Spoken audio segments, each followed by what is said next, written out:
परिचय। बल क्या है? जब हम किसी वस्तु पर बल आरोपित करते हैं तो क्या होता है? जब हम किसी वस्तु को धकेलते, खींचते, उठाते या मारते हैं तो हम उसकी गति में परिवर्तन कर रहे होते हैं। गति में इस परिवर्तन के लिए बल की आवश्यकता होती है। उद्देश्य। इस पाठ के अंत में आप निम्न करने में सक्षम हो जाएंगे। बल को परिभाषित करना, बल की विशेषताएं बताना, बल का प्रभाव समझना, संपर्क बल और असंपर्क बल के बीच विभेद करना, संपर्क बल और असंपर्क बल के प्रकार बताना, ठोस, द्रव और गैस द्वारा आरोपित दाब की विशेषताएं बताना, दाब का मनुष्य के शरीर पर प्रभाव बताना, वायु दाब को परिभाषित करना। क्या होता है जब बल टकराते हैं? यदि आप एक भारी बक्सा लेते हैं और उसे खिसकाने की कोशिश करते हैं तो वह नहीं हटेगा। अब यदि आप किसी मित्र को बुलाकर सहायता लेते हैं और उसे उसी दिशा में खिसकाते हैं तो यह हटता है। इस प्रयोग से प्रमाणित होता है कि समान दिशा में लगाए गए बल संयुक्त हो जाते हैं। बल का प्रभाव। एक पतले रबर का गुब्बारा लीजिए और इसमें हवा भरिए। इसका आकार परिवर्तित हो जाता है। फिर इस खुले सिरे को धागे से बांधिए। अब हवा भरिए, गुब्बारे को दबाइए, फिर से आकार परिवर्तित हो जाता है। यह बल के प्रभाव के कारण होता है। जब आप फुटबॉल खेलते हैं तो फुटबॉल को मैदान के केंद्र में रखते हैं। जब आप इसको मारते हैं तो यह वांछित दिशा में आगे बढ़ती है। इसी प्रकार रसोई में तुम्हारी मां आटे की लोई बनाती है और उन्हें चपाती के रूप में बेलती है। इस मामले में वह लोई को चपटा बनाने के लिए बल का प्रयोग करती हैं। बल का प्रभाव। किसी वस्तु पर उचित बल आरोपित करके उसकी दिशा को परिवर्तित किया जा सकता है। उदाहरण स्वरूप, क्रिकेट में बल्लेबाज द्वारा मारी गई गेंद को जब क्षेत्र रक्षक पकड़ता है तो उसकी गति शून्य हो जाती है। और यदि आप एक गतिशील फुटबॉल को ठोकर मारते हैं तो उसकी गति बढ़ जाती है। बल के प्रकार। बल के दो मुख्य प्रकार हैं, संपर्क बल और असंपर्क बल। पेशीय बल, घर्षण बल इत्यादि संपर्क बल का उदाहरण है। इसी प्रकार चुंबकीय बल, स्थिर वैद्युत बल, गुरुत्वीय बल इत्यादि असंपर्क बल के उदाहरण हैं। संपर्क बल। क्या आप टेबल पर रखी किताब को बिना छुए बढ़ा या उठा सकते हैं? या क्या आप एक बाल्टी पानी को बिना पकड़े उठा सकते हैं? दोनों मामलों में उत्तर है नहीं। सामान्यतः किसी भी वस्तु पर बल लगाने के लिए हमें उसके संपर्क में आना पड़ता है। अतः हम कह सकते हैं कि संपर्क बल वह बल होता है जो पिंड के वास्तविक संपर्क में आने पर ही लगता है। मूलतः ये दो प्रकार के होते हैं, पेशीय बल और घर्षण बल। पेशीय बल। जब हम किसी वस्तु जैसे कि बक्से को खिसकाते हैं या बाल्टी को उठाते हैं तो बल हमारे शरीर की पेशियों की गतिविधि द्वारा लगाया जाता है। इस बल को पेशीय बल कहते हैं। ध्यान रखें कि पेशीय बल सदैव या तो सीधे सीधे वस्तु को स्पर्श करके लगाया जाता है या फिर किसी छड़ी या रस्सी के टुकड़े की सहायता से लगाया जाता है। उदाहरण के लिए, फल या सब्जी को चाकू की सहायता से काटना, हथौड़े की सहायता से कील ठोंकना, घोड़े द्वारा गाड़ी को खींचना। घर्षण बल। क्या आप जानते हैं क्यों एक भारी बक्सा खिसकाने पर नहीं हिलता? क्यों एक लुढ़कती हुई गेंद कुछ समय बाद रुक जाती है? जब एक वस्तु किसी दूसरी वस्तु के संपर्क में गति करती है तो उनके बीच एक बल काम करता है जिसे घर्षण बल कहते हैं। ध्यान दें कि घर्षण बल सदैव सभी वस्तुओं पर लगता है और इसकी दिशा गति की दिशा के विपरीत दिशा में होती है। गतिशील वस्तु धीरे धीरे धीमी होती जाती है और घर्षण के कारण अंततः वह रुक जाती है। यह स्पष्ट होता है कि घर्षण बल सदैव किसी पिंड की दूसरे पिंड के संपर्क में होने वाली गति के प्रतिरोध में काम करता है। असंपर्क बल के प्रकार। चुंबकीय बल, गुरुत्वीय बल और स्थिर वैद्युत बल असंपर्क बल के उदाहरण हैं। क्या आप जानते हैं क्यों पत्तियां या फल पेड़ से अलग होने के बाद धरती पर गिरते हैं? यह गुरुत्वीय बल के कारण होता है। वह बल जो पृथ्वी के खिंचाव के कारण लगता है उसे गुरुत्वीय बल कहते हैं। यह असंपर्क बल का एक उदाहरण है। एक उचित दूरी पर रखे गए दो चुंबकीय ध्रुवों के बीच लगने वाले बल को चुंबकीय बल कहते हैं, जिसमें समान ध्रुव एक दूसरे को विकर्षित करते हैं और विपरीत ध्रुव एक दूसरे को आकर्षित करते हैं। एक चुंबक दूसरे चुंबक पर बिना संपर्क में आए बल आरोपित कर सकता है। अतः चुंबक द्वारा आरोपित बल असंपर्क बल का एक उदाहरण है। क्या आप जानते हैं, जब हम किसी ट्यूब को सूखे कपड़े से रगड़ते हैं और किसी धागे के पास ले जाते हैं तो धागा ट्यूब की तरफ आकर्षित होता है।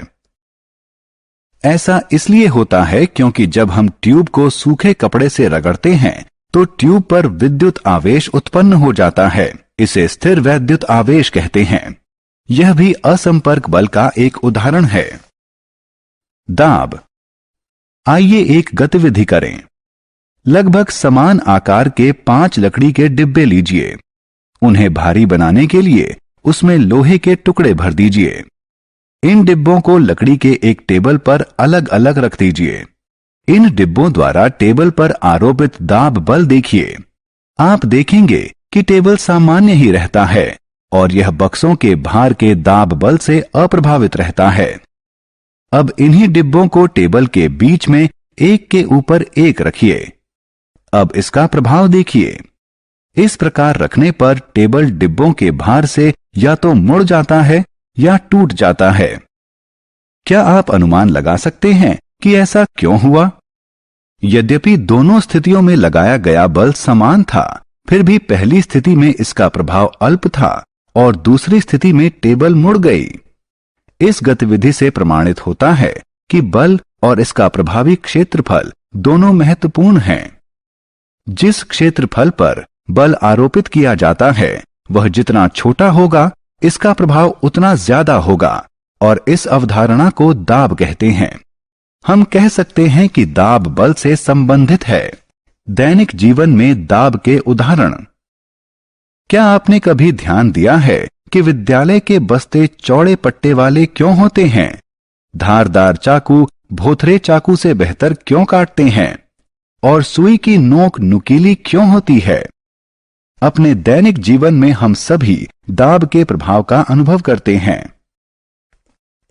विद्यालय के बस्ते में चौड़े पट्टे इसलिए होते हैं कि बस्ते का भार बच्चे के कंधे के ज्यादा हिस्से पर आरोपित हो, जिसके परिणाम स्वरूप कंधों पर दबाव कम पड़ता है और कम दबाव के कारण भारी विद्यालयी बस्ते को उठाना अपेक्षाकृत सरल हो जाता है।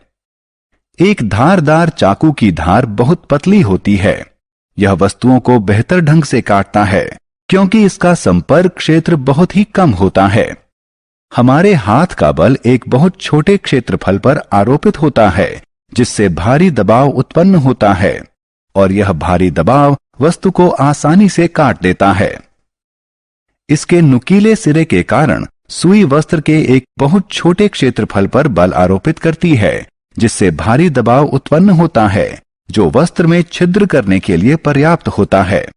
क्या द्रव और गैस भी ठोस की तरह दबाव आरोपित करती हैं? क्या आप जानते हैं कि जब आप गुब्बारे में हवा भरते हैं तो क्या होता है? यह सभी दिशाओं में दाब आरोपित करता है, जिसके कारण गुब्बारे का आकार बढ़ता है और प्रत्येक दिशा में समान वृद्धि दिखाई देती है। द्रव के लिए भी यही सही है। यह सभी दिशाओं में दाब आरोपित करता है। जब एक प्लास्टिक की एक थाली जल में डूबती है तो यह तली में नहीं जाती। यह सदैव पानी के भीतरी दाब के कारण शीशे के पाइप के प्रतिकूल दाब के प्रभाव में रहती है। इससे प्रमाणित होता है कि जल भी प्रत्येक दिशा में दाब आरोपित करता है। वायु और हमारा वायुमंडल। हम जानते हैं कि हमारे चारों तरफ वायु है। पृथ्वी के चारों तरफ बने वायु के आवरण को वायुमंडल कहते हैं। वस्तुतः वायु में भार होता है और यह दाब आरोपित करती है। पृथ्वी की सतह पर वायु द्वारा आरोपित दाब को वायुमंडलीय दाब कहते हैं। ध्यान दें कि हम जितना ऊपर जाते हैं वायुमंडलीय दाब उतना ही कम होता जाता है।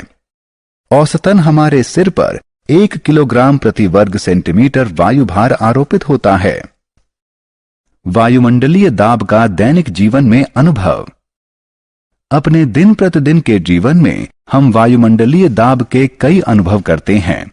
कुछ सामान्य उदाहरण हैं पाइप की सहायता से कोल्ड ड्रिंक पीना, किसी द्रव में सिरिंज की नोक डालना या स्याही वाली कलम में स्याही भरना। क्या आप जानते हैं कि जब आप कोल्ड ड्रिंक की चुस्की लेते हैं तो क्या होता है? पाइप के भीतर का वायु दाब कम हो जाता है और ड्रिंक के सतह का वायु दाब ड्रिंक को हमारे मुंह तक पहुंचाने के लिए पाइप के अंदर धकेलता है। सिरिंज के मामले में चिकित्सक इसकी नोक को द्रव्य में डालता है और पिस्टन को खींचता है, जिससे सिरिंज के भीतर का वायु दाब कम हो जाता है। दूसरे उदाहरण में रबड़ की ट्यूब लगी स्याही भरने वाली कलम में ट्यूब को दबाकर इसमें से वायु निकाल देते हैं, जिससे ट्यूब के भीतर का वायु दाब कम हो जाता है। सारांश। आइए हमने जो कुछ सीखा है उसे संक्षेप में दोहराएं। बल एक खिंचाव या धक्का है जिससे पिंड की गति में परिवर्तन होता है।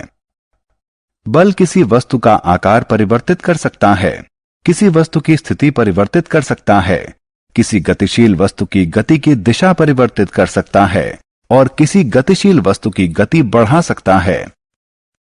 बल दो प्रकार के होते हैं, संपर्क बल और असंपर्क बल। पेशीय बल और घर्षण बल संपर्क बल के उदाहरण हैं। गुरुत्वीय बल, स्थिर वैद्युत बल और चुंबकीय बल असंपर्क बल के उदाहरण हैं। बल प्रति इकाई क्षेत्रफल को दाब कहते हैं। ठोस का दाब उसके भार के कारण होता है और यह सदैव नीचे की ओर आरोपित होता है, लेकिन द्रव और गैस का दाब नीचे, बगल में और ऊपर भी यानी चारों तरफ आरोपित होता है। पृथ्वी के चारों तरफ बने वायु के आवरण को वायुमंडल कहते हैं। पृथ्वी के सतह पर आरोपित होने वाले वायु के दाब को वायुमंडलीय दाब कहते हैं।